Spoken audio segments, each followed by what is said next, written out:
AP Lit. We're talking about a quiz next week on the third set of 20. So, and so as a part of that, my job is to equip you to do well on this test. And part of that is studying syntax. So if you have a highlighter, I'm going to ask you, this will not posted yet, but it will be posted.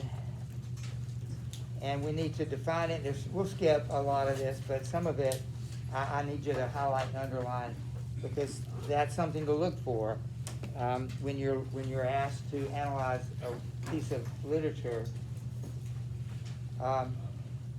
Like for instance, I just noticed here's a syntactical point to make before we even define what it means, which it means sentence structure, but that is a command. Keep your heart with all vigilance, for from it flows the springs of life. That's significant. Is the Bible making suggestions? You can take it or leave it. What do you want to do? If you recognize that as a command, that's extremely important to what it says. Do I have the option not to do that? Of course, you have the option, but what are the consequences? So you see how syntax is something valuable to consider when you're analyzing something. So again, highlighter in front of you. Don't just sit there. You're not going to get checked. You'll be checked out the whole time. If you don't write, underline what I'm asking, you may not get it or figure out why is this important yet. But trust me, and it keep you awake. So the manner in which a speaker or author constructs a sentence affects what the audience understands. So the way you construct a sentence, and we're talking about writing sentences, not speaking, affects what the reader understands. That's really profound. It means writing's important, and you need to care about what you write down. You can't change it once it's out there. It's not like you can double back and say, let me explain myself. You get one chance when you write, and when it gets turned in, that's all anyone has to work with. The inverted order, highlight that. That's actually a syntactical statement. It's in the sentence, the order is inverted. That's something you can say, and it matters. It means something. The inverted order of an interrogative sentence clues the reader or listener to a question and creates a tension between the speaker and the listener. You don't need a comma. We don't use commas. We don't use question marks when we speak. We don't have to end a question and say question mark. We know that it's a question by the syntax, right? The syntax of the sentence tells us that it's a question or a statement. So the punctuation is for the writing, but you don't even need that sometimes. You could figure it out by the syntax. And I think these are useful things to know. Similarly, short sentences, and highlight this, are often emphatic, passionate, or flippant. If you ever answered, I'm thinking about your parents or your coach or teacher, in a short sentence, and they took it as rude, just because it was a short sentence. Like, how you doing, dear? I'm fine, Mom. Now, the tone, you're the tone, but you say, I'm fine, Mom. I'm fine, Mom. Even if you don't put a tone in there, I go, what's wrong? What do you mean what's wrong? I said, I'm fine, Mom. It was just, you didn't give her much to work with. So even, how this works. Short sentences are emphatic, they're passionate, they could be flippant. You could get in trouble by just saying a short answer instead of a long answer, with a parent or somebody. Longer sentences, this is important, suggest the writer's more deliberate, thoughtful response. Now, a little knowledge is a dangerous thing, because I've given out information like this, and then that's where it ends. Like now, forever, you see a short sentence, that's all you're going to say about it, that it's this, or a long sentence is this. Just like I see elevated diction and low diction, I'm done. That's all I need to say. And of course, that's not nearly enough. You have to indicate, okay, you got a short sentence, big deal. Who cares? Tell me why is that important? Well, here's why it's important. Because it means someone is actually deliberating. They're thinking about what they're saying. A really long sentence gives a narrative a rambling, meditative tone. So those are three simple things to remember. Short sentences, in addition to emphasis, passion, are usually good for narration and action. If you're going to narrate something and quick moving action, it's usually in short sentences. If you've got really long sentences, it usually means the narrator is thinking about something and maybe even rambling. The next book you read, I'll give it to you Monday, All the King's Men, it's got 600 pages in it, but it's easier to read than the 200 pages you just read, even though 3 times as many. One of the things he does, he rambles, and I like that. I like his thought patterns, and he is this hard-driving newspaper guy who's in politics, and I like him. I like his attitude. I like his style, and I like the fact that he thinks deeply about things. All right, so I like this statement. The section on syntax in this guide enriches an understanding of how sentence structure affects tone and theme. So sentence structure affects the tone. I'm going to give you a poem soon, and the only question is, what is the attitude of the speaker? And so you have to figure out, okay, I know what he says, but what's the attitude behind that? You know, don't you get that in emails or texts? You know, don't you have to be careful, like I am when I'm responding in a text or email? I have to be careful that this could be taken another way simply because of, like, thanks. Should I say thanks or thank you? I think about those things. You know, thanks you say to maybe somebody you know well. You wouldn't say thanks to, like, a judge or thanks, judge. You'd say thank you. I mean, the different means exactly the same thing, but you get that choice, and it could convey a particular tone. I think about that when I write. It seems like particularly when you write text and email, you got to be really careful that they don't take it the wrong way. So anyway, that's the point of syntax. And let me continue. From the time that children began to respond to the playful inversions of Dr. Seuss, I do not like you, Sam, I am, through the tumbling phrases and clauses which Poe develops tension in The Cask of Amontillado, through the rapidity of the middle passage section of Toni Morrison's Beloved, readers are influenced by syntax. And the next statement, let me read it. This is for the teacher, but there's something that I want you to underline. One of the goals of teachers is to transform this unconscious understanding into conscious knowledge that will evolve into more sophisticated critical reading and writing skills. Wouldn't you like to be able to understand what you read better? That's what these skills will offer you. If you are aware of them, you're unconscious of them now, you use them, but you're not really conscious of using them. When you become conscious, then you're able to use them more pointedly, and they help you think. If it's in your head, then you can read better. You get it. Oh, he's being sarcastic here.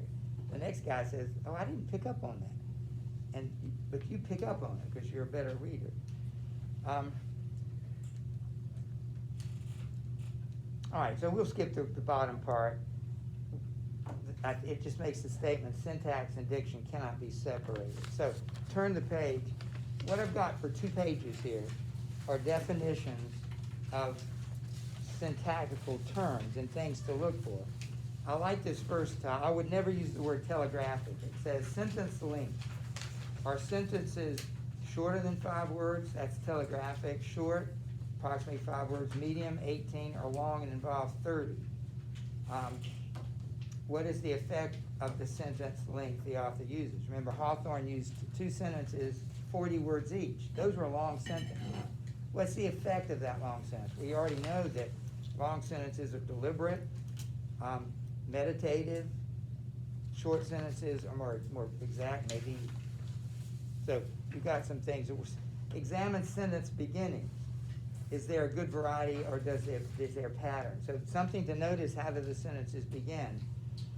And examine the arrangement of ideas in a sentence. There are words that describe this in a minute. We'll get to that. All right, sentence patterns. I don't think we need to read this part. I like the first sentence, though. One of the most important elements of syntax is the way word phrases are arranged. So that's really what we're going to be looking at, the way the words and phrases are arranged in a sentence. All right, so let's look at some patterns here, starting with a declarative. Why don't you bracket declarative, imperative, interrogative, and exclamatory?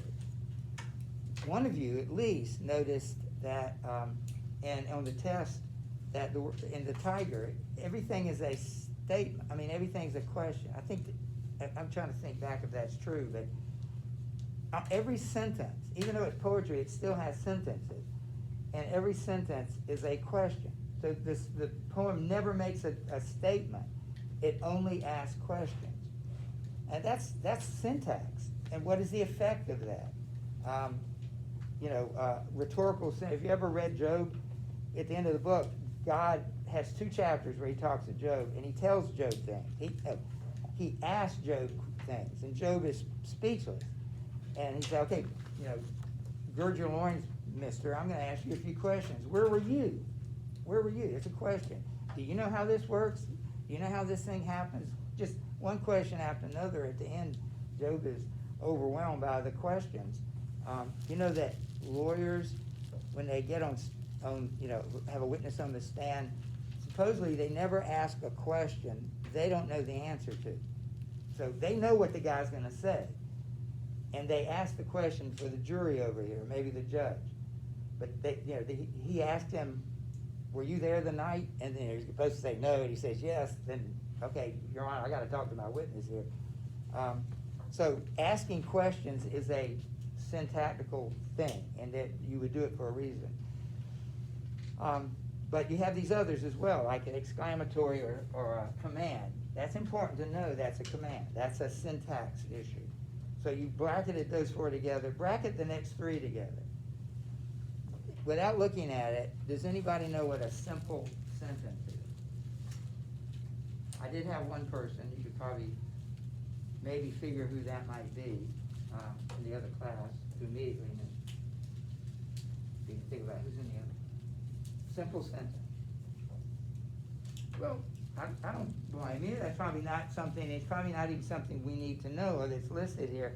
Sentence, it might get you one question right, on the multiple choice, because they usually throw in one grammatical question. That could be big. One question could make a difference. You already got half of them right. You want to not get half of them wrong, so you want to get at least 1 or 2 more than you average. Simple sentence is one independent clause. You know what an independent clause is?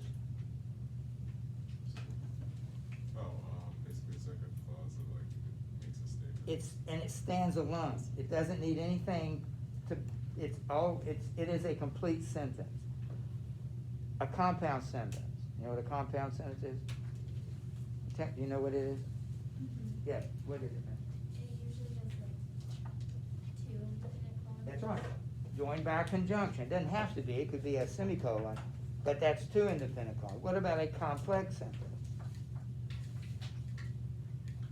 Yes. Doesn't it have 2 independent and then 1 dependent? That would be a compound complex, and a complex would be 1 of each. 1 independent and 1 dependent. You might be asked one question like that. So it doesn't behoove us to spend a lot of time. But if you know it, it might help, and it might make a difference. I really don't know how that's gonna help you analyze it. I've never really used that myself, but it's there, so we look at it. So compound, complex sense. These next 2, I think, are very useful. I bet you've never even heard of them. I know I've asked teachers before; they've never heard of them. I never heard of it until I started teaching AP. Loose versus periodic sentences. I think they're very useful. Here's the loose sentence. It makes a complete sense if brought to a close before the actual ending. All right, it makes complete sense if you don't read the whole sentence. Because a loose sentence is basically the order in which most sentences are written. Subject, verb, object. That's most English sentences are written in that order. You start with the subject, we, you have them do something, that's the verb or predicate. And including the predicate is sometimes an object, like we took something somewhere, all right? That's the normal order. And then you want to add some details that go at the end. Well, here's an example. We reached Edmonton that morning after a turbulent flight and some exciting experiences, tired but exhilarated, full of stories to tell our friends and neighbors. Where is the meat of this sentence in? Like, you could read just these words and you'd get the basic idea of the sentence. Tell me where that would end. Yes. After it says some exciting experiences. Yeah, and you might even, yeah, what were you going to say, Caroline? Just the first few words. Like we reached Edmonton that morning? Yeah, or you could cut out the middle and Yeah. pick the beginning and the end. You could even end there, and you'd get the gist of the sentence. Either way, that's how you in fact, it's a great way. Did you know speed reading was invented? I remember growing up, and it was all about speed reading, and I read real slowly and felt like I was dumb because, you know, it was one of those fads. Everybody, the smart guys and girls, they would take speed reading classes, and I never did that. You know, it was designed to read business reports. It's not designed, speed reading was not designed for literature, poetry, the Bible. There's no value. In fact, classical would say, as we say, slow it down and read slowly rather than quickly. But if you were going to read something quickly, that's something to remember. The first few words really is all you need. That's like the basic thing. The second type is periodic sentence. And it says, makes sense only when the end of the sentence is reached. I prefer to say, you read the sentence to the period. There's a period at the end or some form of, you know, in mark. You read it till the period. That's why we call it periodic. And here's that same sentence, flipped.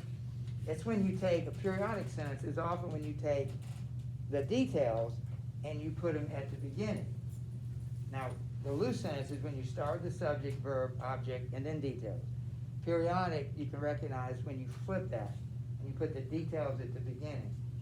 Here's an example. That morning, after a turbulent flight and some exciting experiences, we reached Edmonton. We reached Edmonton was the sentence, was the main part of the sentence. That's a periodic sentence. One other piece of advice, and you can write it in the margin.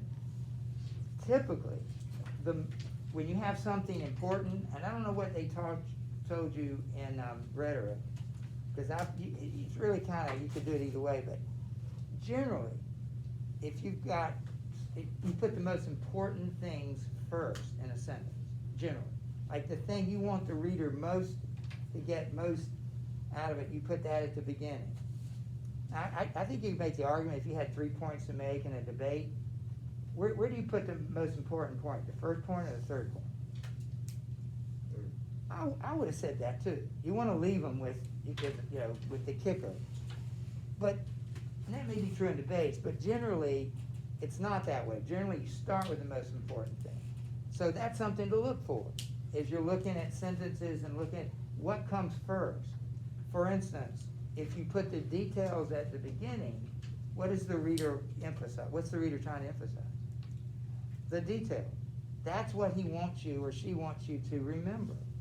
And you don't do that every time because then that would be the normal order. The normal order is the details go to the end. A balanced sentence is kind of like parallelism. The phrases or clauses balance each other by virtue of their lightness of structure, meaning, and length. And here, the example is more important than the definition. So highlight at least the example. He maketh me lie down in green pastures, he leadeth me beside still waters.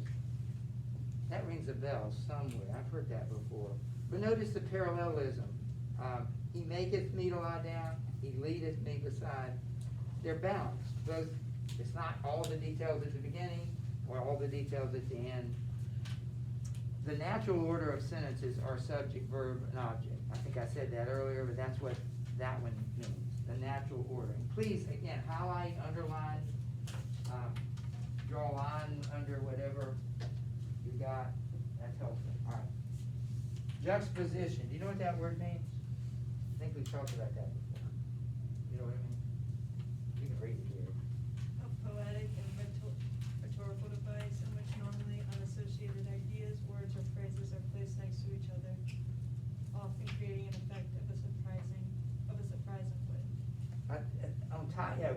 does it literally mean one on top of the other, at least one next to each other? Read the example.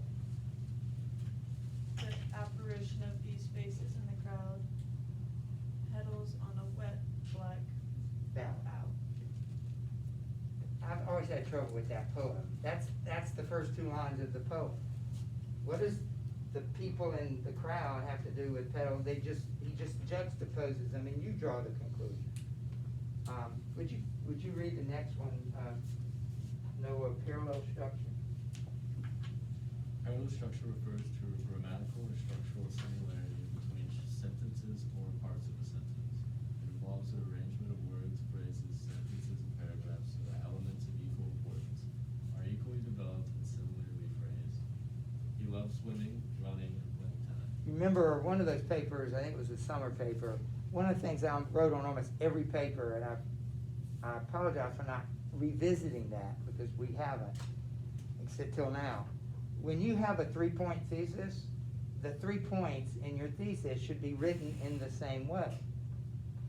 And that's true of anything. If you're making a list of 2 or 3 things, usually 3 or 4 things, and each thing in the list is of equal importance, then they should be written in equally grammatical form.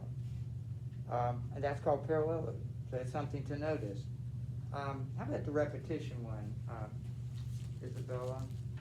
You know what repetition is, but I like the way they put this. Repetition is advice in which words, sounds, and ideas are used more than once to enhance rhythm and to create emphasis. And read the example, you'll recognize this. The government of the people, by the people, for the people shall not perish from the earth. You see the repetition, by is used, and for the people, the people, the people.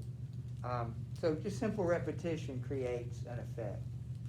How about rhetorical? We kind of know what that is, John, but would you read that? A group of question is a question that requires an answer. It is used to draw attention to a point and is usually stronger than a statement.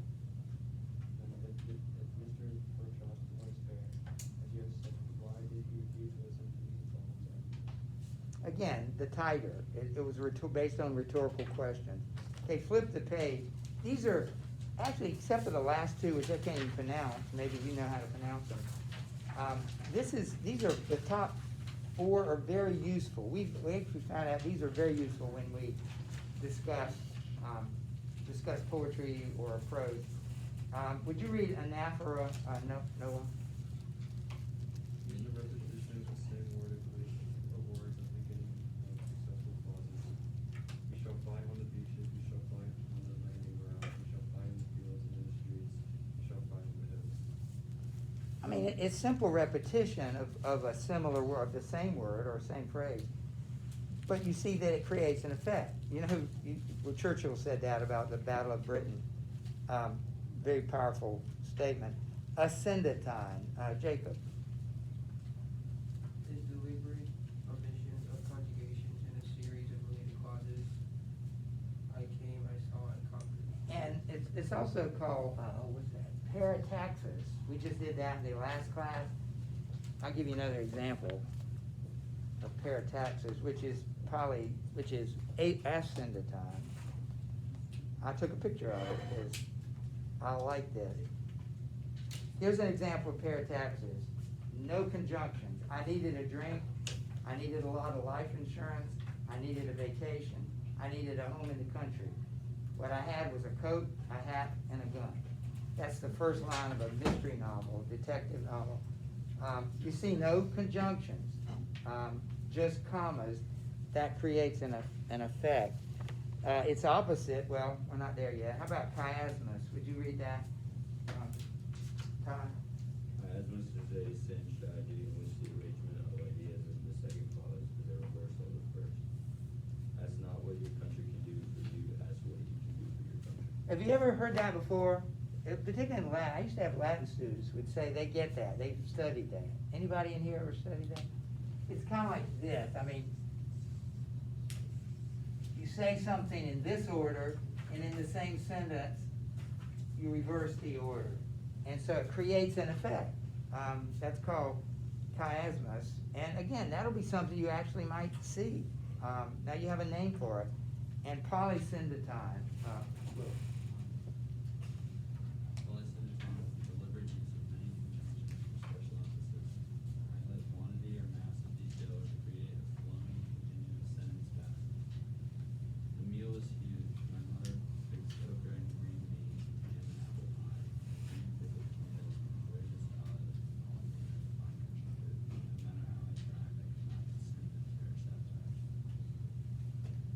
know how kids talk. They tell a story.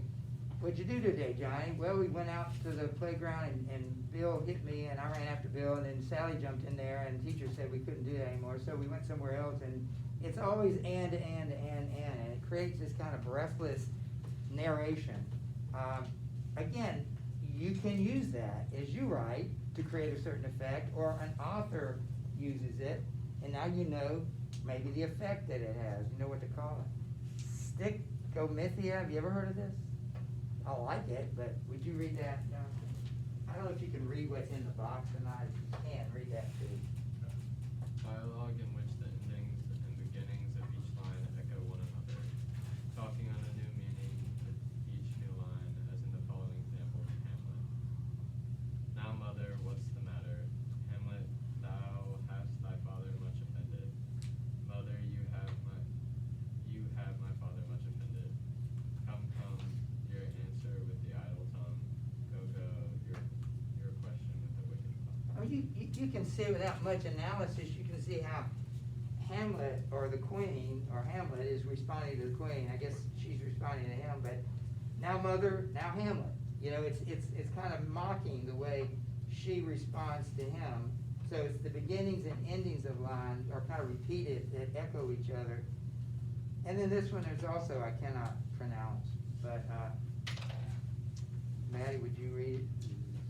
What do you think? Anybody have any idea what? I would say Zupma. That doesn't sound. That sounds like something in science. But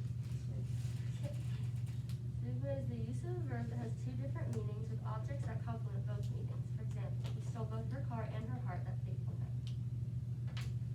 some of the girls went, oh, when they heard that.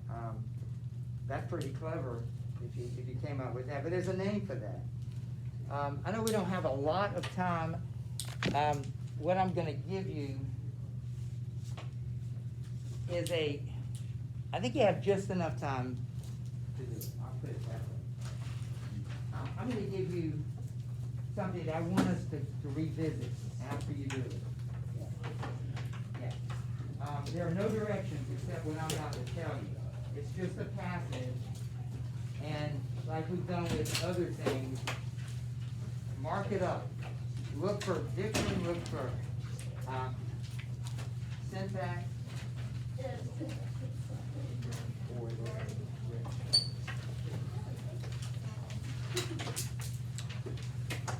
Look for contradictions, contrasting things. Look for sentence structure, loose periodic sentences. Look for high diction, low diction, jargon, concrete language, abstract language, connotation, denotation. Anything you can find. See what you can find. Notice the length of the sentences. There's some polysynthesis on here. Yes, sir. Sorry.